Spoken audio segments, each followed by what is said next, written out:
Hello my dear friends, welcome back to my YouTube channel. So karong adlaw ako mo tudloan og unsaon pag-ampo sa Dios nung kaluoy or the Chaplet of Divine Mercy. So kung bago pa ka ani nga channel, ayaw kalimot pag-subscribe. Tapos i-click ninyo ang notification bell, i-all nyo na lang para updated mo sa mga latest video ko pa nga i-upload sooner or later.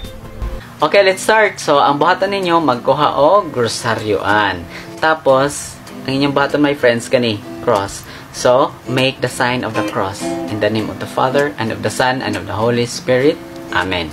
Tapos, kani, mauni siya ang optional opening prayers or 3 o'clock prayer. Katong, you expired Jesus. So, tiwason to siya. And then, katong, O blood and water, which gushed forth from the heart of Jesus as a fount of mercy for us, I trust in you.